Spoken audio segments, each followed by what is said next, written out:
A Tandorio diver watch for 60 bucks, featuring a Japanese self-winding automatic movement, synthetic sapphire crystal, an Allen strap, which is rather utilitarian, as well as a stainless steel case.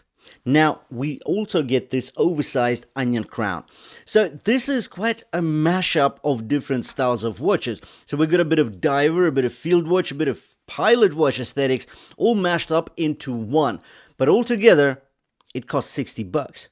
Before taxes. So this is really sharp pricing for something that is automatic and pretty cool. So let's talk about this watch in detail. The link to the listing is in the description below the video, so check it out if you're after a sharp price. And now let's dive in and try to understand what this watch is all about. Let's do it.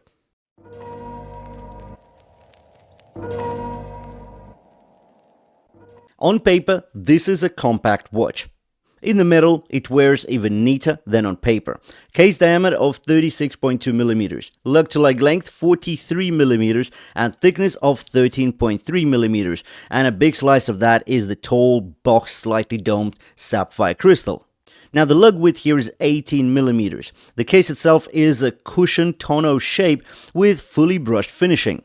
Along each flank you get a broad brushed 45-degree bevel that breaks the surfaces up and throws light nicely, while the lip of the case arcs gently from lug to lug, subtle, a bit plump, and very tool watch-like.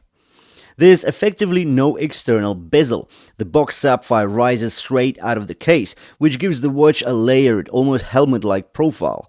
Water resistance here is proper 200 meters, so something we'd expect from a diver watch, and that is all warranted by a screw-down case back as well as that glorious oversized screw-in crown. About that crown, this is the star of the military pilot vibe. 9.8 millimeters across, deeply fluted, screw down, and super easy to grip. Threading is positively notchy, so winding and setting feel confident rather than fiddly. The supplied nylon strap is thick gauge and densely woven, more utilitarian than dressy, yet it still flexes enough to curve around the wrist and will only get comfier as it breaks in. Edges are neatly finished and the whole thing feels like it'll shrug off years of use and water. Hardware matches the tool vibe, an unsigned but chunky solid buckle and two rectangular brush keepers. Nothing flashy, just sturdy kit that echoes the case's brushing.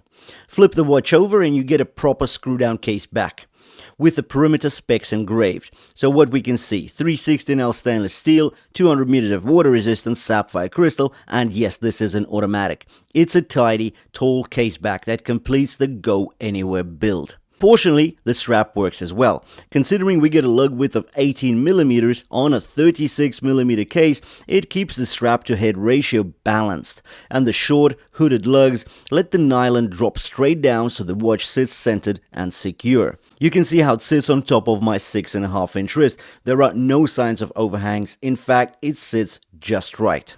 Overall, the strap, the case, and the hardware combo is a cohesive, congruent look. It's a tough, utilitarian daily wearer. Center stage on this 36mm Tandorio military diver is all about the crystal and the dial. Up top you're looking at a very tall, boxy, slightly domed synthetic sapphire crystal with anti-reflective treatment. There is no bezel. The crystal rises straight out of the case, so it becomes the watch's framing element. At steep angles you'll catch a little edge distortion, but heads on it's impressively clear. Legibility stays crisp in most light. Drop past the wall of sapphire and the sunburst dial takes over. 3 colors exist, red, blue, and this deep emerald green. And on a dial this compact, the heavy sunburst plus the pronounced dome above gives a subtle 3D bow-like effect. The green especially reads voluminous, shifting from near black to bright emerald with the smallest wrist roll. Text is spare and tidy, printed Tandorio under 12, automatic and water resistant 200 meters above 6. At 3 you get a framed beveled date window, large enough to read at a glance and nicely integrated. The diver style layout is familiar but not boring. Polished circular plots for the hours and down pointed triangle at 12. And elongated batons at 6 and 9. All of these are chrome edged. The handset keeps the character going. So we got syringe style hour hand, a white arrow styled minute hand outlined in red, and a white seconds pointer with a lollipop counterweight. That lollipop draws the eye right where you want it when you're timing or checking running seconds. But considering that the lollipop is on the counterbalance side, it just makes things so unique and interesting. The whole thing does feel purposeful, not fussy, and it matches the toolish case perfectly. Let's talk about luminosity. So firstly, we need to remember the price, and it's $60 before taxes. What that means is that we're not expecting much, but what we're getting here is actually really solid lume performance. It's bright, yeah, it's fading, but it should last you for at least a couple of hours. Powering on this watch is the Seiko workhorse, the NH35 self-winding automatic movement, featuring 24 joules, 21,600 beats per hour, and roughly 42 hours of power reserve.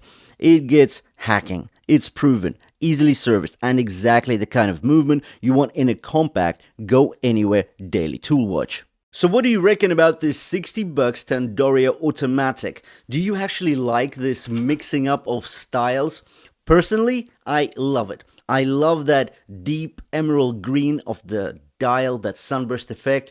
The fact is we get diver aesthetics for the numerals, but we get the oversized onion crown. That's more pilot watch. The sizing is so field watch. And that box synthetic sapphire crystal is actually bezel-less. Like, it's got a lot of interesting things about this watch. And the fact that it's in a smaller frame makes it interesting, wearable, and it's got a date window. I don't know, like this whole setup, it's different, it's a bit mind-boggling, but it is interesting. Anyways, the link to the listing is in the description below the video. Do check it out if you're after a sharp price. It is an affiliate link, so if you make a qualified purchase, I will be getting some commission from AliExpress. Thanks for watching, and I'll see you in the next one.